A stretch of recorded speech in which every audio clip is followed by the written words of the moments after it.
શું કરો છો દીદી? આજે રસોઈમાં જો દાળ છે, ભાત છે, પનીરનો શાક છે, તંદૂરી રોટલી છે, પછી મેં છે ને શ્રીખંડ મંગાવ્યું છે, જોડે પાપડ ને છાશ ને કાજુ કતરી મારા માટે ખાસ મંગાવી છે. આજે કાંઈ કરવું નહીં, સન્ડે છે, મોજ કરીએ તો એના માટે આટલું બધું કમાવે છે. વાહ વાહ દીદી વાહ.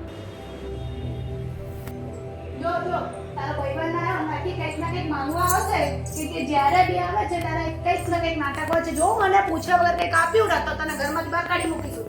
ના ના દીદી નહીં આપું. તમને પૂછ્યા વગર નહીં આપું. ભાઈ મજામાં? હા ભાઈ હું મજામાં. કેમ અચાનક બાઈક માર ઘરે? ભાઈ મારે એક મદદની જરૂરત હતી. તારા સિવાય શહેરમાં મારું કોઈ નહીં. શેની મદદની જરૂર છે? બોલ ને ભાઈ.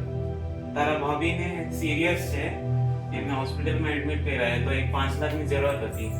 ભાઈ મારી પાસે તો અત્યારે નથી 5 લાખ રૂપિયા. હું ગમે ત્યાંથી સેટિંગ કરી દઉં.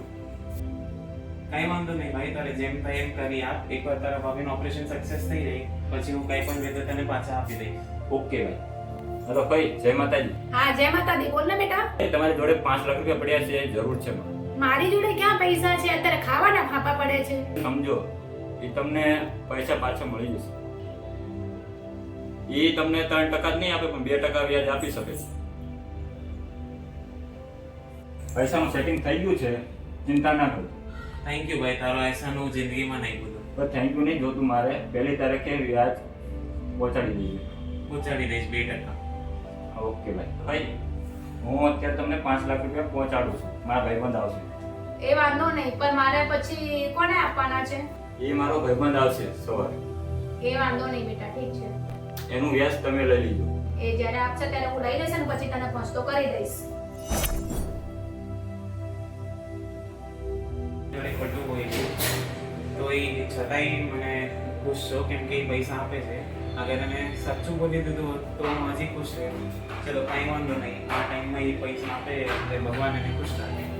આ સ્ટોરી કોઈના ઉપર નથી, જસ્ટ અમુક ટાઈમે આવું બધું બને છે. સો આ લોકો મેં આવી સ્ટોરી ખાલી એટલે બનાવી છે કે કોઈને પણ જરૂર હોય તો પ્લીઝ એની મજબૂરીનો ફાયદો ના ઉપાડશો, એને હેલ્પ કરવી જોઈએ. કેમ કે માણસ આપણી જોડે હેલ્પ માંગવા ત્યારે આવે છે જ્યારે ક્યાંય એને કઈ રસ્તો ના દેખાય, અને એ ટાઈમે જો આપણે એની હેલ્પ નથી કરતા, એનું મજબૂરીનો ફાયદો ઉપાડીએ છીએ તો એના પર શું ગુજરે છે તે જ્યારે આપણે પ્રોબ્લેમમાં ફસાઈએ ત્યારે ખબર પડે છે. જો તમને લોકોને મારા વિડીયો ગમ્યા હોય તો please like, comment and subscribe. Thank you for watch. Thank you. Thank you.